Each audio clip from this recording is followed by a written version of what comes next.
¿Qué tal? Muy buenas noches. El gobierno ha salido a exagerar el encontrar un artefacto explosivo casero esta tarde frente al Departamento Central de Policía, a punto tal que la ministra de Seguridad de la Nación, Patricia Bullrich, alardeando y creando un clima que no hay, ese era el momento que estamos viendo, quisieron detonar lo que era un mínimo, realmente, artefacto explosivo, y la ministra de Seguridad, exagerando realmente, calificó esto que reiteramos. Fue un artefacto explosivo casero, muy casero realmente, encontrado, no está muy claro, porque las fuentes y las versiones son diferentes. Algunos dicen que, según algunas imágenes, lo colocó un cartonero debajo. Ahí estamos viendo el momento en que lo hacen detonar.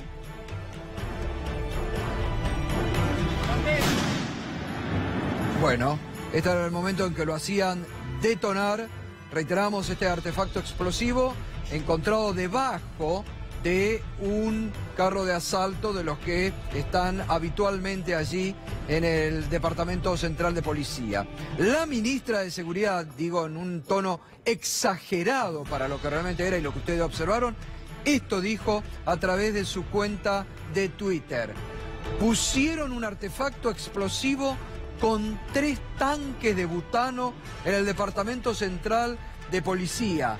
La violencia política es un camino que la ciudadanía repudia, contrario a una Argentina con diálogo y respeto. Los responsables de atentar contra las instituciones pagarán por sus actos. Exagerado el discurso de la ministra de Seguridad, hablando de violencia política en la República Argentina. No creo que caiga nada bien esta adjetivación de la ministra en el propio presidente, que hace pocas semanas en un reportaje le preguntaron y dijo que de ninguna manera había clima de violencia política en la República Argentina. Da la impresión muchas veces que algunos sectores del gobierno están buscando provocar este clima de violencia política en la Argentina, denunciando a 11 diputados de la oposición en un hecho inédito para la vida democrática de la República Argentina, como sitiando el Parlamento Nacional el 14 de diciembre con la Gendarmería Nacional, provocando desde la Gendarmería Nacional una represión desmedida y que fueron a la casa después de personas. Dicho de esto, en las últimas horas también se reconoció a un integrante de la policía de la ciudad como uno de los autores de lanzar gas pimienta contra un jubilado que estaba a 2 o 3 cuadras de la manifestación del 14 de diciembre. Pero reiteramos, excesivas las palabras de la ministra Patricia Bullrich hablando de violencia política en la República Argentina. Creemos, reiteramos, que esto no va a caer nada bien en un gobierno que lejos está, creo, de estar promoviendo. Pero, si bien dijo el gobierno, no acusamos, pero lo primero que salieron a decir, hay un anónimo que indica que fue el PO, que fue el Partido Obrero, que justamente en las últimas horas también ha sufrido esta persecución política, porque algunos de sus diputados han sido denunciados por el gobierno nacional, y no nos olvidemos que hay dirigentes del Partido Obrero presos por la represión del 14 de diciembre. Estamos en comunicación con el dirigente del Partido Obrero, Marcelo Ramal. Buenas noches, Marcelo, ¿cómo está? ¿Qué tal, Gustavo? ¿Cómo estás vos? Bien. Bueno, dicen que este artefacto explosivo contenía un anónimo que los responsabilizan a ustedes, al Partido Obrero. Sí, siempre según la policía, dice que había un volante que tendría una supuesta firma de un Partido Obrero. Cualquiera que nos conoce, cualquiera que conoce al Partido Obrero, sabe perfectamente que esto es una mentira torpe. es una provocación y ya constituye un ataque simplemente querer mencionar o querer aludir que acá, había una firma del Partido Obrero. Ya el solo hecho, Gustavo, que el gobierno mencione esto con aires de objetividad, como diciendo, miren, encontramos esto, ya constituye una provocación. Y, por supuesto, ese mensaje de Patricia Bullrich, ese tuit, que es casi incriminatorio, sí, ¿no? ¿No es cierto? Nosotros, ¿no? Por supuesto que tiene este carácter. Ahora, como vos bien introdujiste en el tema, acá lo que están buscando es ensombrecer, ensuciar una lucha que es del Partido Obrero, pero que es de todos los que hoy se están movilizando contra el ajuste, por la libertad de militantes detenidos, contra estas represiones brutales que han ocurrido. Ayer conversábamos en tu programa sobre gastos y secretarías que el gobierno está organizando en distintos lugares, y por los nombres de esas secretarías, yo en un momento comencé a pensar si en realidad en esos lugares simplemente no están los trolls, los que espían Facebooks. Vos sabés que a uno de nuestros militantes se los acusó por encontrarlo en una foto de Facebook con otro afiliado al Partido Obrero. Claro. Es decir, que investigan las redes sociales, hacen un trabajo de figoneo sobre la militancia de los partidos políticos. Sí, tuvo que demostrar que ante la justicia que no había estado en las manifestaciones. Ahora, volviendo a este tuit de Patricia Bullrich, dice: la violencia política es un camino que la ciudadanía repudia contraer una Argentina con diálogo. Está hablando la propia ministra de violencia política en la Argentina. Por eso, ella ya asume este hecho burdo como si se tratara de una realidad, y por supuesto le da un viso de verdad a una cuestión que es completamente burda, que es completamente ridícula. Gustavo, el Partido Obrero tiene más de 50 años de historia, siempre dando la cara, siempre hablando nosotros con nuestro nombre, nuestro apellido, fijando nuestra posición política de cara a la población. Sí. Nunca hemos actuado con métodos que hemos rechazado. No, además, Marcelo, a ver, si la verdad que si colocan con la seguridad que hay en torno al Departamento Central de Policía una bomba en una situación que realmente tampoco está muy clara, digo, bueno, está hablando también de una situación de inseguridad allí en la propia seguridad de todo lo que rodea al Departamento Central de Policía. Por supuesto, ¿no? Lo primero que habría que explicar es quién tiene la impunidad y la libertad para colocar una bomba, nada menos que en la cuadra del Departamento de Policía. Eso ya llama muchísimo la atención. Pero también llama la atención que esto ocurra cuando en la ciudad de Azul tenemos una pueblada contra los despidos, cuando hay una inquietud enorme por la inflación, por los tarifazos. Entonces creo que se están armando operaciones terribles, de muy baja estofa, tratando de que se mire para otro lado frente a una realidad social muy grave, y tratando naturalmente siempre de echar una sombra, de ensuciar a todos aquellos que estamos tratando de organizar a los trabajadores, de buscar una orientación para que entre todos, de un modo masivo, podamos responder a este ajuste que estamos viviendo en el país. Bien, Marcelo, gracias, buenas noches. Gracias, Gustavo, un abrazo. Un abrazo. Marcelo Ramal, dirigente del Partido Obrero, rechazando entonces estas aseveraciones de algunos dirigentes del gobierno que culpaban al Partido Obrero de ser responsables de la colocación de este artefacto explosivo muy casero, realmente muy casero, colocado esta tarde así en las cercanías del Departamento Central de Policía. Bueno, tenemos un día realmente donde uno piensa, vamos a ver, declaraciones, ¿fueron hechas por opositores al gobierno nacional, al gobierno de Macri? No. Declaraciones hoy muy duras, nada más ni nada menos que primero de Carlos Melconian, que en un diálogo con el diario La Nación, si bien dijo soy un soldado de Macri, fue durísimo, durísimo y crítico contra el gobierno, contra algunos estamentos del gobierno, contra la política económica, incluso en determinado momento, pese a que dice soy un soldado del presidente, con el presidente. Duro Melconian en sus declaraciones. Un hombre propio del PRO. Ahora vamos a ver y vamos a repasar esas declaraciones. Y otra que salió con los tapones de punta contra el gobierno, el presidente, contra los aumentos, contra la rebaja de los haberes jubilatorios, casi ya como una dirigente política de la oposición. Creo más dura que cualquier dirigente político de la oposición o del peronismo, que son muy light a la hora de hacer declaraciones, la señora Mirta Legrand.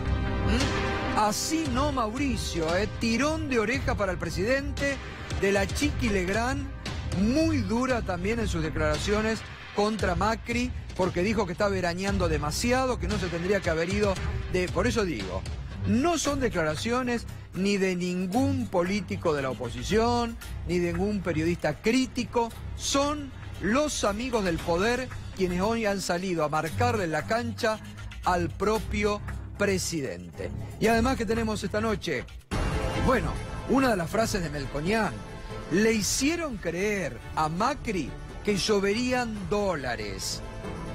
Frase dura. Le hicieron creer a Macri que lloverían dólares. Los sueldos no alcanzan, lo dijo Mirta Legrand.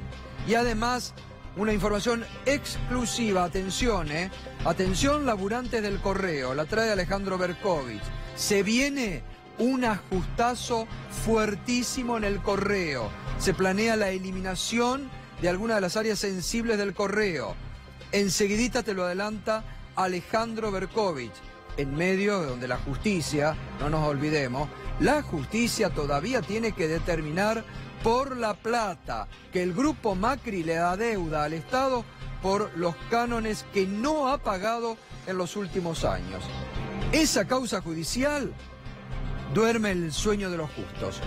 Algo que la justicia tendría que activar, porque es plata de los argentinos. Cuando el gobierno llama a la austeridad, cuando el gobierno o el presidente dicen que hay que cuidar la plata de los argentinos, bueno, no nos debemos olvidar que el grupo Macri tiene una deuda millonaria con el Estado argentino, que el presidente pretendió en algún momento mandar a foja cero, que la justicia debe investigar, pero en esta doble vara que tiene la justicia argentina, muy rápida cuando son dirigentes de la oposición, lenta, lentísima y con ganas de archivar rápido cuando es algún funcionario del gobierno o cuando se trata del propio presidente de la nación. La causa del correo es una de las tantas causas que todavía está dormida. Y en este marco se viene un ajustazo, enseguida te lo cuenta Alejandro Berkovich, además en un día donde el dólar pasó la barrera de los 19 pesos. Atenti con esto. Bueno, muy bien, vamos a estas declaraciones que Carlos Melconian hizo hoy al diario La Nación. Vamos a repasar algunas de ellas muy duras. Soy un soldado incondicional del presidente desde el 2005, sin doble discurso. Comienza aclarando esto, pero después se despacha, ¿no? La sociedad argentina está harta de que le digan las cosas con anestesia. Viene preparando el terreno. Sin dar nombres, nosotros tenemos infiltrados pseudos progresistas en el gobierno, dice Carlos Melconian, ¿no? ¿Qué? Sí. Habría que ver realmente. Es una perla, es un gran hacedor de frases. Sí. Ahora empieza la parte en donde se sincera. Claro. Aquí el gran derrotado fue el Banco Central, que ha tenido un desplazamiento respecto a lo que era su política monetaria, original y rigurosa. Primera crítica de Carlos Melconian. ¿Quién le hizo hacer esa mala praxis al presidente? Tendría que haberse sacado la reparación histórica porque nadie la pedía. Otra crítica. La reforma tributaria de Duhovne es tardía y modesta. Durísimo con el ministro de Economía. Además, confiesa que él siempre quiso ser ministro de Economía. Dice Melconian, otros le decían al presidente, Tu sola presencia hace un giro de 180 grados. Vas a recibir lluvia de dólares. La demanda de dinero va a volar y no tenés techo. Garrafal error de diagnóstico. Es verdad esto que dice Melconian, ¿eh? Gran parte del PRO. Ahora, yo no sé si le hicieron creer. El propio Macri decía. Sí, sí. ¿Te acordás? Sí, sí, lo decía en Davos en enero de 2016, hace exactamente 2 años. Y el que más lo decía era Marcos Peña. Hasta ahora, en las frases que mostraste, Gato, le pegó Melconian a Sturzenegger por relajar su política monetaria. A Duhovne por su reforma tributaria de ahora. A Pratgay por lo de el gradualismo y la anestesia, decirle a la gente las cosas con anestesia. Y ahora a jefatura de gabinete. O sea, no se quedó con un solo amigo Melconian en el gobierno, al parecer. Y yo quisiera saber quiénes son los pseudo progresistas, ¿no? Ah, eso nos lo debería explicar, que sí, están pues infiltrados en el gobierno. Sí, no, eso yo no vi ninguno, pero... Yo tampoco, ¿no? Bueno, y a ver qué más dice. En 2017 el crédito creció a una tasa del doble de lo que crecieron los depósitos. Es decir, sale más dinero del que entra. ¿Es eso sostenible en el tiempo? No. Es apresurado salir con los créditos hipotecarios en un país que tiene 20% de inflación anual. Ahí le pega a su sucesor, a Javier González Fraga. Y también a Sturzenegger. Y también ¿no? a Sturzenegger. Sí. Bueno, este es un auténtico Carlos Melconian. Hay que reconocerle que lo decía en actividad también. Sí. Cuando era presidente del Banco Nación también lo decía, y por eso lo corrieron como lo corrieron. Porque lo decía a puertas adentro y prácticamente también le pegaba, lo castigaba a Macri, palmera de por medio, porque sí, bueno, pero estaba enfrente. ¿Sabés qué, Berco? Hay que decir que hasta que lo echaron del gobierno, Melconian era un hombre de directo contacto con Macri. Sí. Hablaba él, día de por medio, con Mauricio Macri, por el presidente. Eso también hizo que se gane enemigos y que se empiecen los celos de un sector del gobierno que lo veía como un enemigo en potencia. Fíjate, ¿no? Vos, están todos peleados los economistas del gobierno, ¿eh? Entre sí. Sí. Bueno, el otro día el propio Pratgay que lo salió a criticar también a Sturzenegger, ¿no? Por eso. Bueno, y como si esto fuera poco, también habló la señora Mirta Legrand, amiga del gobierno, ¿eh? Le pegó un tirón de orejas al presidente. Así no, Mauricio, le dijo. ¿Qué dijo la señora de los almuerzos? Bueno, vamos a ver. No me parece bien que el presidente esté veraneando cuando el país está muy difícil. No es momento. Los funcionarios no se tienen que ir de vacaciones. Quédense aquí. El presidente debería hablar más a la gente. Tiene el prurito de la cadena nacional. Use la cadena nacional, presidente. Debería haber dado un saludo para Navidad y otro para Año Nuevo y explicarnos cómo está el país realmente. Se olvidó del submarino San Juan, aclaro yo también, ¿no? De los 44, que no hubo ningún mensaje del presidente sobre ese tema. Aumentan las tarifas, entonces a posteriori vienen las paritarias y aumentan los sueldos. Y luego se cierra el círculo porque vuelven a aumentar las tarifas. Esto es lo que produce la inflación tremenda que estamos teniendo. Califica así Mirta Legrand. Inflación tremenda que estamos teniendo. No alejada de la realidad, ¿no? La reforma a los jubilados es muy dura, muy terrible. Si yo fuera gobierno, hubiera revertido esa medida y les quitaba algo a las petroleras y a las mineras. Ahora, fíjese usted, estas declaraciones de Mirta Legrand no se producen en cualquier momento. Se producen en un momento que, como vienen marcando las encuestas, como lo estamos marcando en este programa, las encuestas más serias allegados al gobierno, como D'Alessio, Ayrol y Berenstein, están marcando un descenso de 12 puntos, la de D'Alessio, 8 puntos, Federico Aurelio, al gobierno en el mes de diciembre, entre otros temas, por el recorte en los saberes a los jubilados que dio el gobierno en el mes de diciembre, que van a impactar a partir de marzo de este año. Bueno, ¿qué pasó hoy con el dólar, Berco? Rebotó, Gato, una vez más, Día de Reyes, y el dólar subió casi 30 centavos en el mercado minorista, terminó 19,26, una cotización que representa la suba de toda la semana prácticamente, porque acordate, esta semana hábil había arrancado el martes, después de Año Nuevo, con una baja respecto del pico que había alcanzado el viernes pasado. La verdad, hoy la suba estuvo motorizada por una sola cosa, por los rumores que se repitieron durante todo el día sobre la salida del Banco Central de Federico Sturzenegger. Todo el día, ¿eh?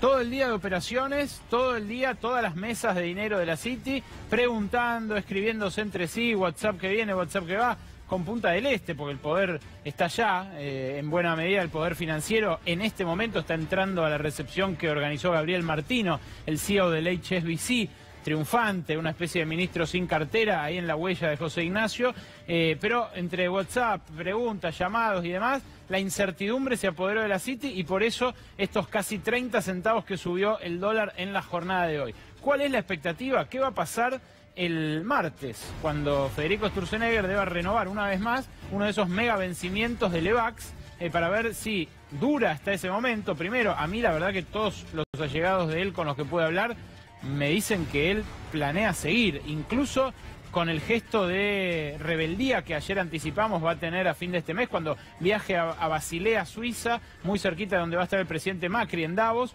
y no lo va a esperar, no se va a cruzar con él, pero todas las fuentes, todos los voceros dicen Sturzenegger se queda. Aún así, la incertidumbre se apoderó del mercado y subió estos casi 30 centavos más el dólar hasta 19.26. El central siguió sin intervenir, sin intervenir, no hubo intervención, dejó jugar al mercado, y fíjate vos cómo no llega al récord del Día de los Inocentes, la famosa devaluación del Día de los Inocentes, después de esa conferencia de prensa por la mañana donde lo sentaron a Sturzenegger en la Casa Rosada, pero en este franco ascenso, salvo ese pico, lo que bajó después del pico del Día de los Inocentes lo recuperó a lo largo de estas últimas dos jornadas, donde volvió a subir. Cerró entonces en 19.26, fíjense las puntas, 19.26 allí, 17,65 allá, en el lapso de menos de un mes. Estamos hablando de 2 pesos de incremento práctico, 1,60 peso de incremento, un incremento muy sensible que iguala lo que había subido en todo 2017. Bueno, ¿qué esperar de esto? La verdad, no demasiado, porque el Banco Central tiene mucha espalda para frenarlo cuando quiera el dólar. La pregunta es si quiere o si le va a hacer falta otra devaluación para empatar ahora el golpe inflacionario que va a representar el cambio de las metas. Fíjate vos, Gato, que en la discusión empieza a colarse la paritaria. La paritaria ahora le toca a Jorge Triaca frenar los sueldos para que eso sea el ancla, ahora que el gobierno admitió que el dólar va a subir más de lo que estaba previsto. Pero si no logran anclar los sueldos, no logran anclar la paritaria, el dólar sí puede llegar a subir un poco más durante este 2018 y sí, estacionarse para fin de año. Hoy en algunas capitales de provincia ya estaba cercano a los 20 pesos. Sí, claro, es que siempre vale unos centavos más en el Blue o en las casas de cambio de las provincias, y bueno, los 20 pesos están muy cerca. Ahora la pregunta es si a fin de este año, a fin de 2018, el dólar va a valer 20,50 o 21, como especulaba la mayoría de los analistas, o si va a llegar a los 23, claro, en caso de que la inflación suba un poco más. El problema es que eso luego se retroalimenta y vuelve a subir. Fíjate un dato último sobre el dólar.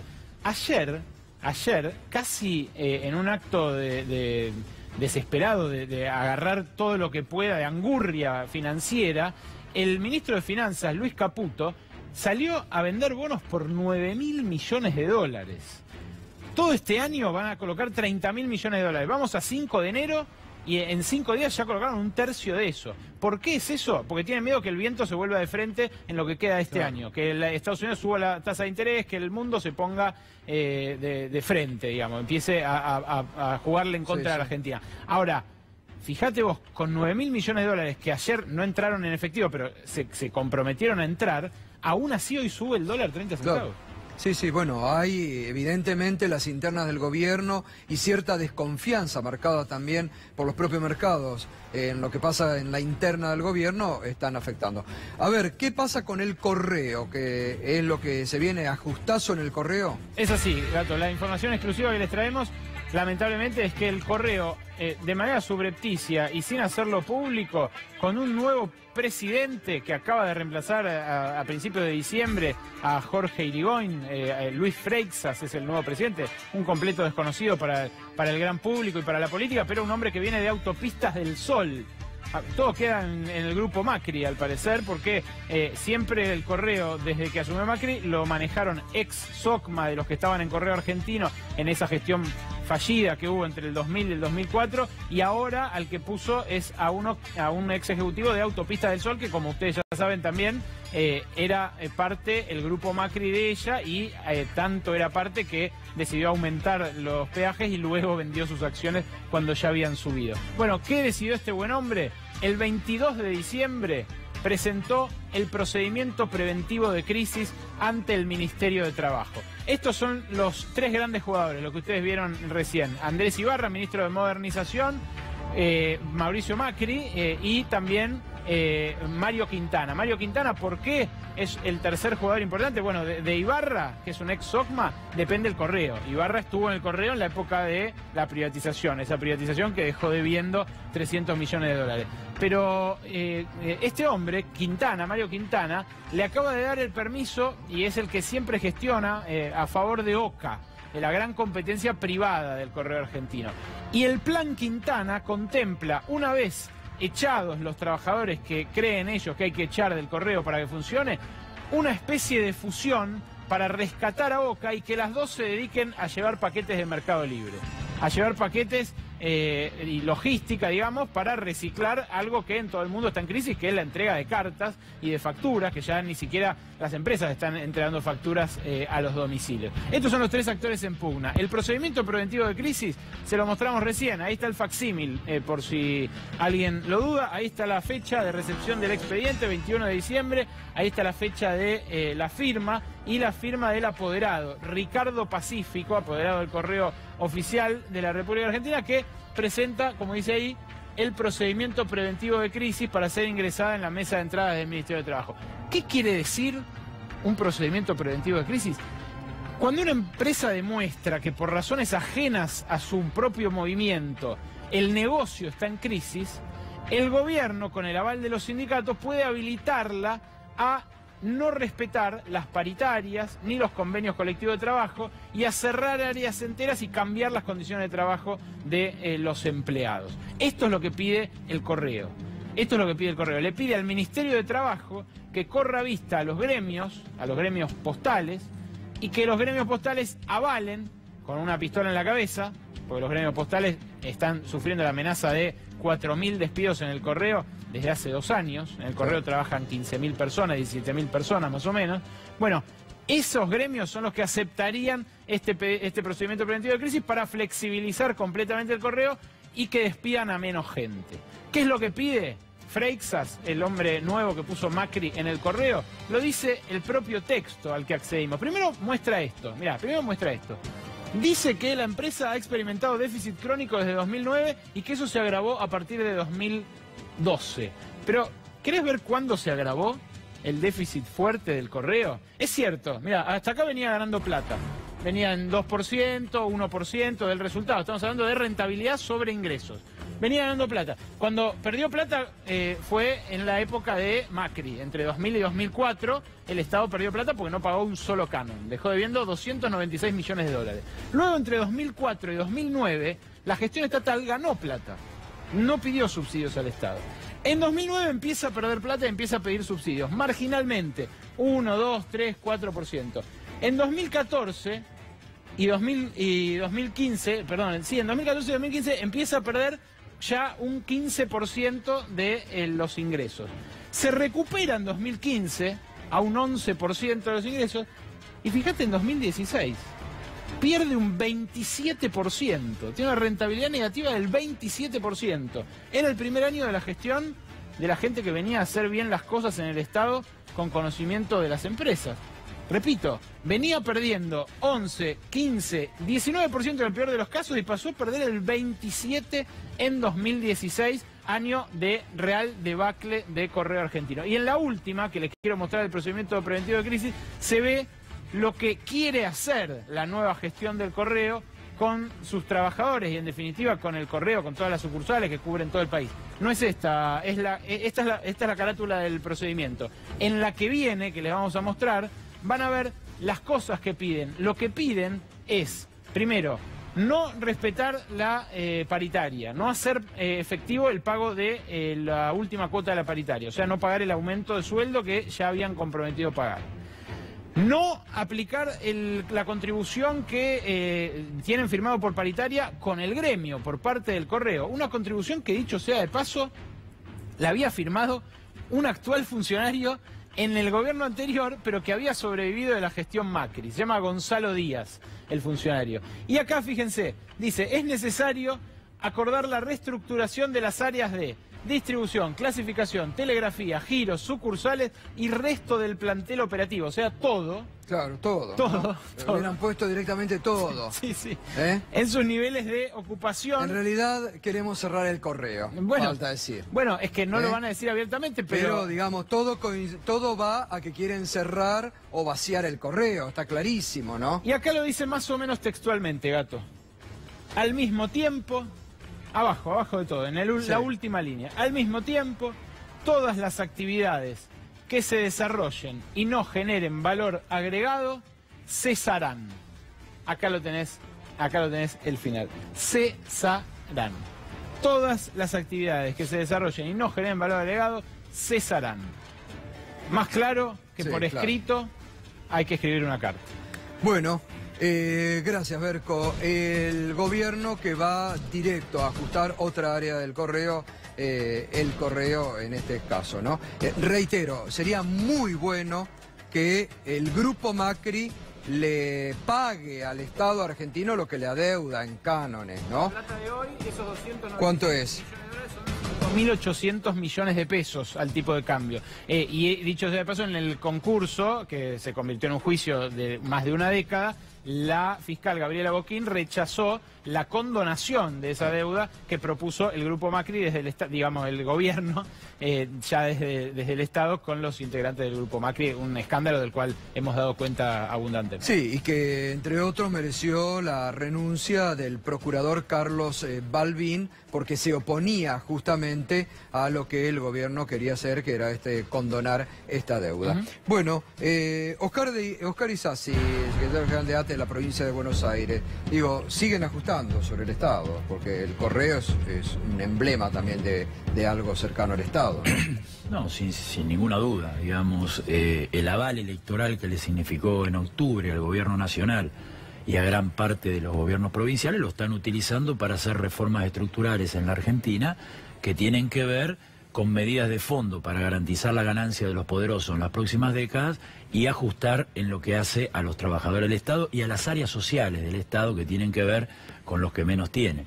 En lo que hace a los trabajadores del Estado hay dos elementos centrales que son claros. Uno es imponer la paritaria a la baja. Vos fijate cómo quisieron mostrar la paritaria de Córdoba con un 11% como paritaria testigo para poder imponer esa discusión en las jurisdicciones municipales, provinciales y nacionales. Y la otra, que también es reducir masa salarial, es el proceso de despido que estamos viviendo a lo largo y ancho del país. Más de 3.200 despidos que no solo perjudican a los trabajadores y su familia por razones obvias, sino que lesionan la prestación del Estado. Yo en esto quiero ser muy claro, porque intentan aislarnos a los trabajadores del Estado del conjunto de la sociedad. Es más, quieren convencer a la sociedad que nosotros no servimos para nada, que es más que hay becas, que somos ñoquis y demás. 4 ejemplos muestran todo lo contrario y no merecen ninguna discusión. En el Estado municipal se han echado miles de compañeros a esta altura a lo largo y ancho del país. Quilmes, Hospital de Sonano, corazón del Gran Buenos Aires. La pobreza que hay ahí no la voy a descubrir yo ahora. Sin embargo, entre los 500 trabajadores y trabajadoras han echado trabajadores sociales y pediatras de guardia. Si eso no lesiona la prestación, habría que ver qué es lo que lesiona. Provincia de Buenos Aires. Provincia de Buenos Aires. La web, Unidad Ejecutora Provincial.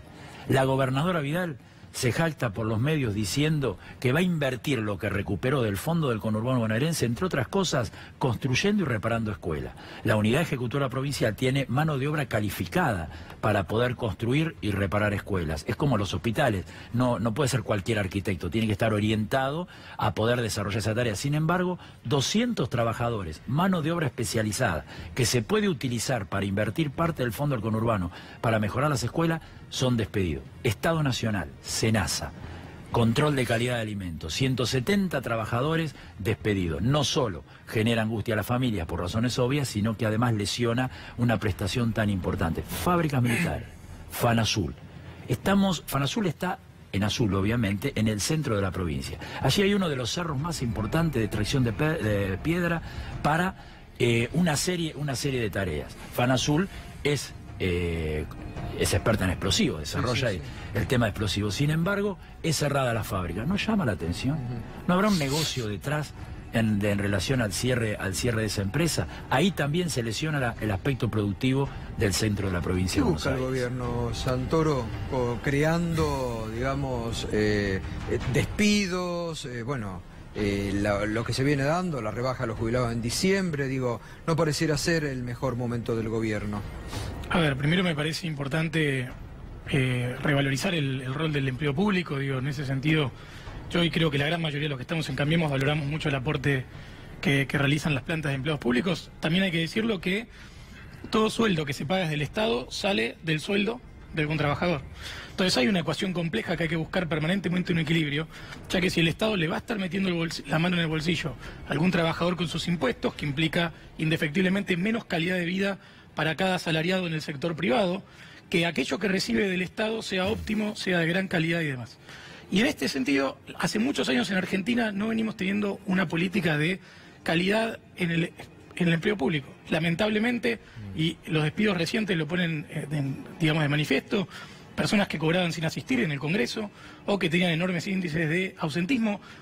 Es válido también que hay probablemente despidos que no tengan que ver con estas causales únicamente. También el gobierno ha aumentado en un 25% la planta del Estado desde que llegó. Ha creado subsecretaría que hace nombres kilométricos que no tienen nada que hacer y que los han metido ahí también de prepo, ¿no? Ese es un dato que hay que aclararlo. No es que aumentó la planta de empleados, sino que lo que aumentó era la cantidad de dependencias y ahora está yendo justamente en el proceso inverso y está reduciendo algo que muchos criticamos y que era la hipertrofia de subsecretarías, secretarías y hasta ministerios. Que creó el propio gobierno. Sí, son cargos políticos que a buena hora que puedan reducirse, porque creo que acá lo que hay que privilegiar es, por un lado, que se prestigie y se reconozca como corresponde al empleado público, que se garantice una carrera pública de calidad, que creo que el ministro Ibarra está trabajando en ese sentido, y que por el otro lado pensemos en lo que reciben a cambio los contribuyentes, ya que si los estamos esquilmando con impuestos, Argentina es uno de los países que más impuestos paga de la región definitivamente, por lo menos que reciban a cambio servicios públicos de calidad y que cada peso tenga una contraprestación lógica. Creo que razonemos juntos. Sí, claro. Razonemos juntos. Provincia de Buenos Aires. Sí. La provincia de Buenos Aires tiene una deuda social que dejó el neoliberalismo de los 90, que no fue saldada. 30 años de peronismo. Que dejó el neoliberalismo de los 90, que no fue saldada. 30 años de peronismo gobernó la provincia de Buenos Aires. ¿Me dejás hablar? Sí, claro. Y que ustedes han profundizado, porque las políticas que ustedes están llevando adelante aumentaron los niveles de pobreza. Bajó la pobreza. Por lo tanto, la provincia de Buenos Aires necesita mayor intervención del Estado, por lo menos en las áreas sociales, para poder paliar las penurias que pasan la mayoría de la población en el conurbano bonaerense y a los costados de las ciudades del interior. Sin embargo, desde que asumió María Eugenia Vidal, tenemos déficit de personal por congelamiento de vacantes.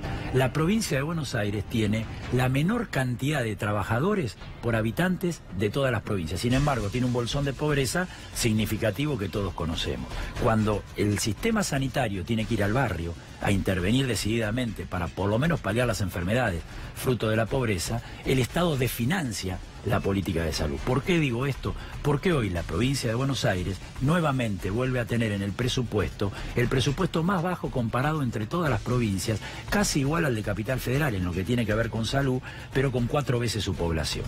Entonces, ustedes achican el Estado en una situación social donde el Estado tiene que crecer en materia de áreas sociales. Y cuidado, capaz que alguno piensa, de ustedes, que se reemplaza un enfermero, un médico, un trabajador social por un robot. Lamentablemente eso no es así. El 80% del recurso humano en salud no es reemplazable por tecnología. Y ahí, o nombrás enfermeros o no está atendida la población. O nombrás médicos o no están atendida la población. Que es importante que... Entonces, para terminar, quiero decir que no existe la formación, no existe la capacitación, no existe la actualización en la carrera administrativa de la provincia de Buenos Aires. Y el gobierno provincial, en sus 2 años, no dio un solo gesto para ponerse a debatir cómo se jerarquiza la tarea del trabajador del Estado. Y por último, sí aumentó la planta de personal. Y sí aumentó en un 25%. Y además aumentó con mayores salarios. Porque los CEOs que vienen a trabajar en el sector estatal no hacen las mismas cosas que hacen los trabajadores del Estado por el mismo salario, sino que lo hacen por mayor salario. Por eso crearon el contrato autónomo. El contrato autónomo que está en la provincia de Buenos Aires sirve, por un lado, para generar precarización laboral para el trabajador común y por otro lado para no ponerle límite a los salarios de los CEOs que vienen a la provincia de Buenos Aires a hacer evaluaciones en torno a cómo transforman el Estado. Por eso, en la provincia de Buenos Aires, y me animo a decir, en el país, el ajuste que se está realizando en materia de trabajadores del Estado y de las áreas sociales perjudica seriamente a las mayorías populares. Y eso es un dato de la realidad que es irrefutable. Los datos de la realidad son que ha bajado la pobreza, los datos de la realidad son que ha crecido la actividad económica en el último año. Con respecto a esto que vos mencionabas, me parece que FANASUL funciona. Yo te escuché, y de hecho FANASUL, si vos tenés una empresa que puede llevarse la producción a otro lugar con mayor eficiencia y que los contribuyentes no tengan que sostenerlo, está haciendo algo bien. Más allá de que hay que relocalizar a esas personas y hay que ayudar a que encuentren una fuente de trabajo digna. Yo te escuché impuestos a la gente porque le sacaron las retenciones a las exportaciones de grano y cereal y dejaron un hueco de 200.000 millones de pesos para que el Estado ya no reciba. Que el Estado no recibe, entonces le salen a cobrar con ingreso bruto, le salen a cobrar a la gente porque termina pagando el consumidor. Hasta Mirta Legrand les dijo eso, que tenían que bajarle, tenían que sacarle a las mineras de la exportación y no a los jubilados. Pero vamos a hablar en términos económicos y acá Berko no me va a dejar mentir. Cuando vos le bajás a ciertas actividades que están sobre, digamos, con impuestos de más, le bajás la cantidad de impuestos, crece la actividad económica y la recuperás por otro lado. En el caso del agro, eso fue lo que pasó. Lo que se bajó de retenciones se recaudó por otras vías y de hecho se logró un saldo positivo. No. Eso sí, es así. Es así. No. Es así. En 2 años, 60.000 millones de pesos menos de recaudación por retención. Pero clarísimo, además. Es matemático. Sí. Aumentó, pasó de 35.000 millones de dólares en el 2008, cayó a 17.000 millones de dólares las exportaciones del agro en el 2015 y viene aumentando al 26% anual. Dale un poquitito de tiempo. Pero Yamil, se van a perder 20.000 millones este año. Claro, hay como 20.000 millones. Estamos hablando de más empleo. No, estamos hablando de más empleo. Pero le sacan a los jubilados. Estamos hablando de más empleo en todo el sector del agro. El agro que hoy genera uno de cada 6. Pero no genera mucho más. ¿Cómo que no? ¿Cuánto generó de empleo en este año que pasó el agro? Nada. No ha generado nada de empleo. No hay creación de empleo en esta. No hay creación de empleo en el agro. La reforma tributaria de la Argentina. La reforma tributaria de la Argentina. Es lo que dice Melconian. Melconian dice que la reforma tributaria llega tarde y primitiva. Y es lo que dice Melconian. Le hicieron creer al presidente que solo con llegar a Cambiemos, Macri el gobierno, llovían las inversiones. El propio Melconian lo está diciendo, eso no pasó, no está pasando. Ahí vamos a coincidir, y acá me parece importante decirlo, creo que uno de los errores del gobierno, y yo siempre he sido crítico de esto, es que, no se dio un diagnóstico total de cómo agarramos el país en su momento, y otro tema importante es que la reforma tributaria no hay que hacerla en 2017 ni a los ponchazos como se hizo, sino que había que hacerla a fines de 2015, arrancarla y hacer una reforma de fondo y profunda. ¿Es un buen avance esta reforma tributaria? Sí. Definitivamente hay que avanzar más profundamente. Está Fernando Vilordo, que es de Autodeterminación y Libertad. Fernando. Sí. No, acá me parece que hay una discusión un poquito más de fondo, ¿no? Me parece que lo del diagnóstico es más bien superficial. La mayoría de la población que nos está escuchando sabe perfectamente cómo está viviendo, cómo está retrocediendo sus condiciones de vida. Le acaban de robar a los jubilados, le metieron la mano en el bolsillo. Ahora viene con tarifazos que el gobierno dice que son necesarios. Eso es cinismo puro. Empresas que le han robado a la población durante 20 años, más de 20 años le han robado a la población y el gobierno dice que necesitan aumentar las tarifas. Despidos en los estatales. Bueno, y se viene la reforma laboral y se vienen las paritarias a lo que el gobierno se va a jugar a que sea por debajo de la inflación. Entonces, el drama que está viviendo la población lo siente, por más que se hable de diagnóstico y demás. Ahora, A mí me parece importante plantear cómo enfrentamos esto. Es decir, cómo derrotamos la política de ajuste del gobierno. Eso es lo más importante de todo. El diagnóstico, la gran mayoría de la población lo siente. Los que viven de un ingreso fijo lo sienten. Entonces, ¿cómo derrotamos esta política? Bueno, nosotros miramos para arriba y vemos una CGT que ha sido cómplice del gobierno. Durante estos 2 años ha sido cómplice del gobierno. Inclusive a fines del 2016 han brindado con ellos.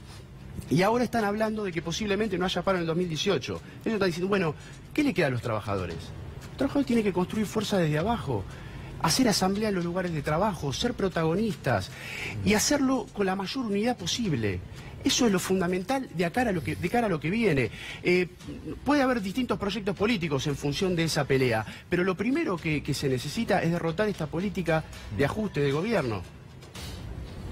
No, a ver, me parece que hablar de ajuste como algo necesariamente negativo, en concreto lo que hay que ver es si a partir de ese ajuste mejora la calidad de vida de la gente, si a partir de ese ajuste mejora el crecimiento de la economía, si a partir de ese ajuste se genera más empleos, porque que el Estado esté sobredimensionado, que haya gente que cobra y no va a trabajar, que haya gente que cobra por algo que se puede agrupando fábricas trabajar menos. ¿El Estado? Perdón, vamos a preguntar. ¿Está sobredimensionado el Estado? El Estado...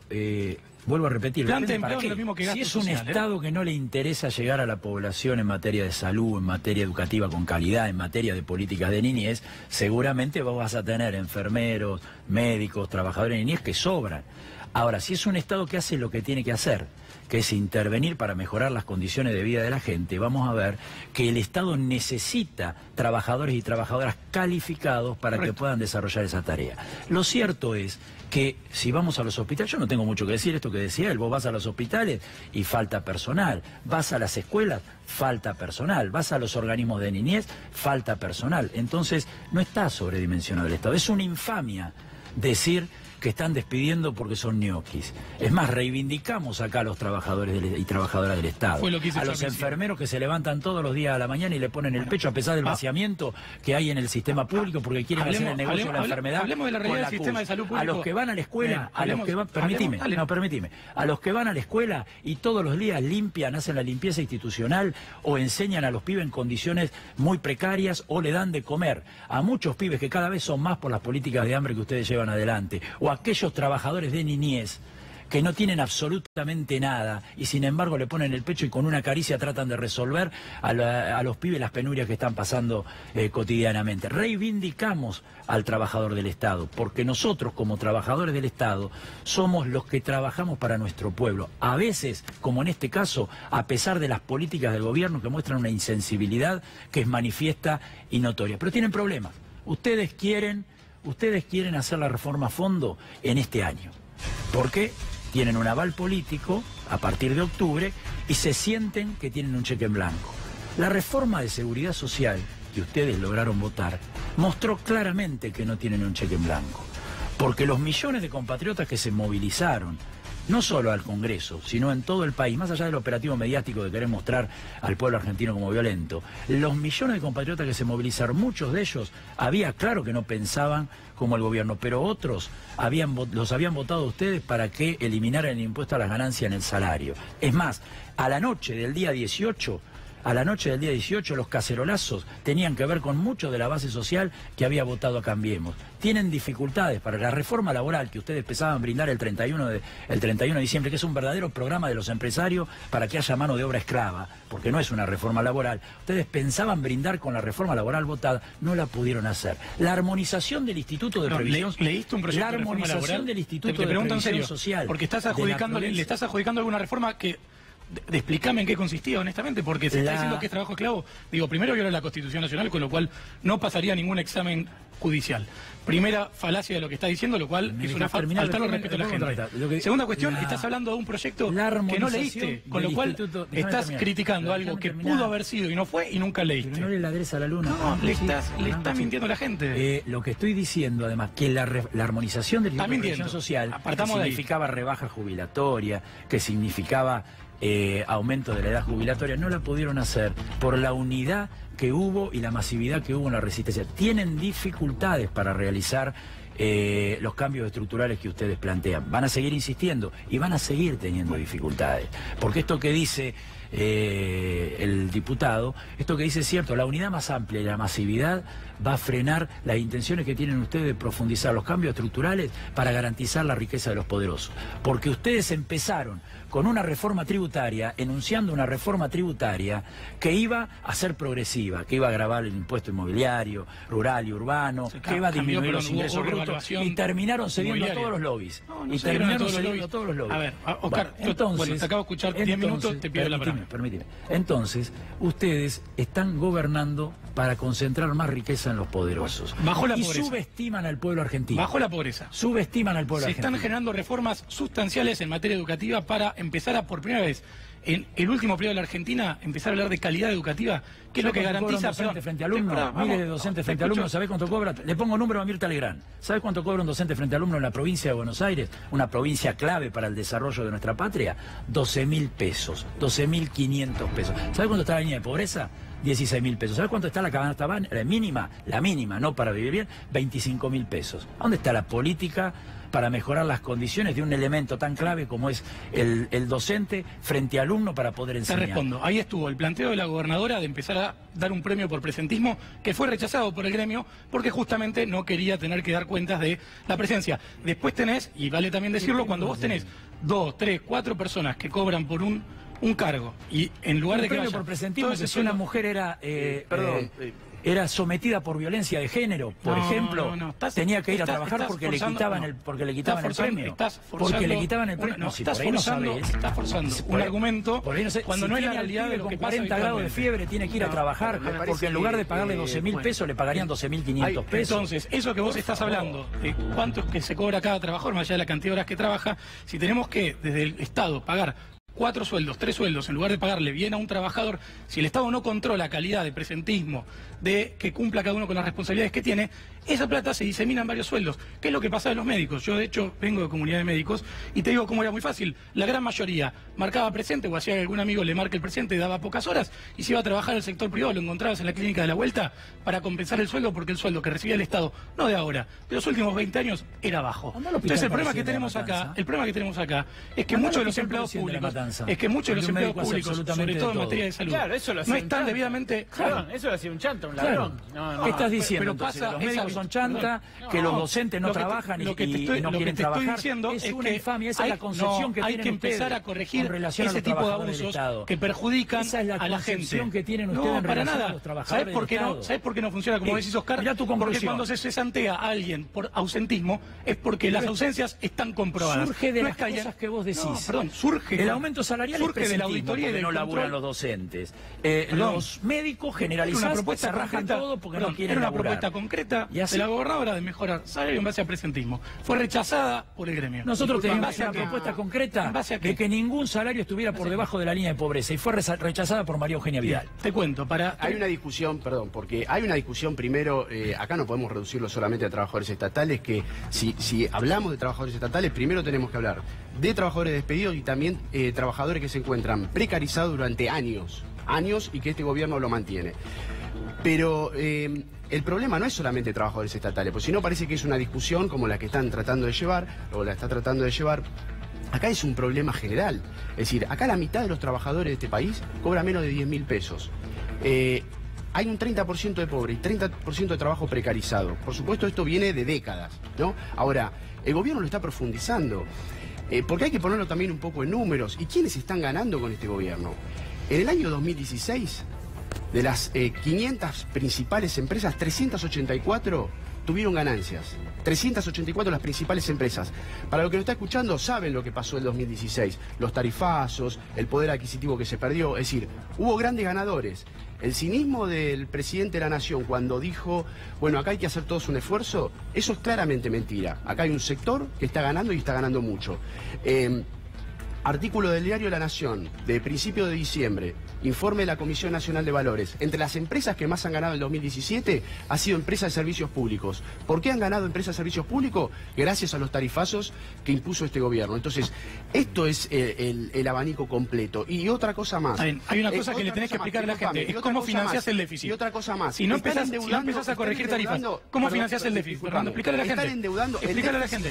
¿Cómo financias el déficit? Aumentando impuestos. Más que impuestos. Realmente están ganando que Argentina tiene la mayor carga tributaria de Latinoamérica. En la estructura más del económica 50% que la media regional. Disculpame, el problema es que la verdad. ¿Cómo financiamos el déficit? Fugando miles de millones de dólares. ¿Sabes cuántos se fueron en el año 2017? Más de 19.000 millones de dólares. Es decir, están endeudando el país, que seguramente después van a querer aplicar el ajuste para pagar esa deuda, y mientras tanto se va más de 19.000 millones de dólares. Ahí está la ganancia, como para que no haya pobreza, como para que no haya trabajo precarizado, para que todos cobren un salario por encima de la canasta básica. Ahí están los miles de millones de dólares que se están llevando las grandes empresas, que ustedes se están beneficiando con las políticas que están llevando adelante. O sea, tu propuesta es cobrarle más impuestos, siendo que Argentina es el país que cobra 50% más impuestos que la media regional. Más impuestos, perdón, lo que acá hay que tenemos que generar empleo, tenemos que aumentar la productividad y vos querés cobrar más impuestos. Lo que hay que hacer, ¿En serio esa es tu propuesta? Es la riqueza que se está generando. ¿Esa es tu propuesta? Porque son más de 19.000 millones de dólares que se fueron en el año 2017. Eso es lo que hay que discutir. Fernando, te explico. No con tu propuesta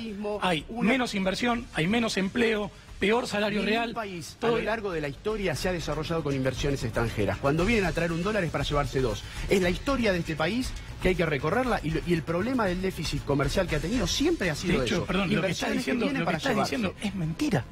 Digo, justamente la integración global y la inversión extranjera es lo que hizo que países pasen de la pobreza a una condición media. Europa del Este, por ejemplo, que le sobran casos. ¿Por qué no llegan las inversiones? Porque el poder económico lo está haciendo, lo que está haciendo es reducir. Porque justamente lo que critica Melconian es el gradualismo. Lo que Melconian dice justamente es que fueron tibios en bajar los impuestos.